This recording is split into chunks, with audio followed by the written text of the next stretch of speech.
First, let me take this opportunity to wish our listeners a happy celebration of World Radio Day. But more especially, I also want to wish our journalists, the reporters, the practitioners, the journalists and broadcasters who are behind the news to celebrate this World Radio Day with a lot of zeal, with a lot of happiness, because the journey has been quite good. The theme of this year is radio and peace. This theme is very, very critical and an important theme because of the role we play as journalists, the role radio play in disseminations of peace messages. And I want really to speak about the role of iRadio as one of the leading peace radio in the country. And iRadio, for the time it was established as Sudan Radio Service in 2003 in Nairobi, it was purely established or founded on the basis that it is a peace radio. And that's why even EDC at the time, the logo was called for peace and development. And that's the role iRadio has been doing. In a time of conflict, like a country like South Sudan that has been in many conflict, iRadio has played a great role. But let me first speak about radio. What is radio basically? Why do we talk about radio? Because you cannot speak of a tool that you do not understand. And I want to say that radio is one of powerful medium of communication. It is a tool that we use as journalists to inform peoples, to educate and entertain peoples. And that, if you look at the three roles, inform, educate, and entertain, it will tell you that radio is one of a powerful tool. It's a tool in the hands of journalists that they use properly to do education, to do information dissemination, and especially peace messages. And so if you look at the conflict that happened in South Sudan, if you look at 2013 conflict, what did we do as iRadio? Because that's why we understand the role of radio in time or during the conflict. What we've been doing all along is to be able to disseminate peace messages, is to talk about peacemakers, civil society, the religious leaders who are now willing to disseminate peace messages apart from the messages that come from politicians. And that's the only way you use radio to now pass the message that is a peace message. And you see, when they went to Addis Ababa to talk peace, we were there as radio station, and we're able now to report and disseminate peace message right from the peace talks. And that is the importance of the role of radio during the conflict or during a crisis. Why is that important? Because if you don't have a trained journalist, a professional journalist who can fact check, who can report credible, accurate, and balanced news, then the information can be distorted.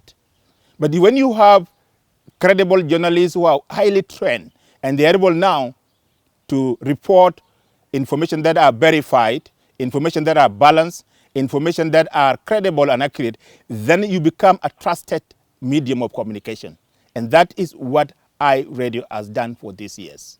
For the last 18 years, our focus has been peace and development. Our focus has been educating masses. Our focus has been empowering South Sudanese so that they can take the decision on their own. That they can now be able now to participate in good governance, to participate in development, and the only way you can do that is through education. It's through using radio as a tool of communication. So that is what iRadio has done for over 18 years. Remember, and I can recall vividly, that iRadio, by then it was called Sudan Radio Service, but it was the only radio station that translated CPA, a comprehensive peace agreement, into local languages. We translated all the SIG protocol in languages that are understood, that are conversant with South Sudanese, in Dinka, in Nuer, in Chuluk, in Moro, in Lotuko, in Zande, in Bari. We now move all this technical language into the radio language and be able to use that language now in their languages to communicate.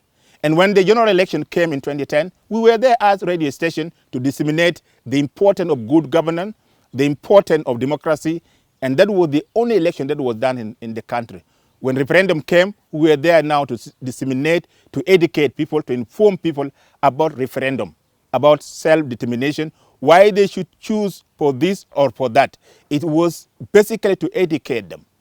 And when South Sudan would declare an independent state, we were there again to educate people. So if you look at the history of iRadio has worked with South Sudanese, have moved together with South Sudanese, and has established itself as a medium that is for the people of South Sudan and a tool that they can use to empower themselves, to educate themselves.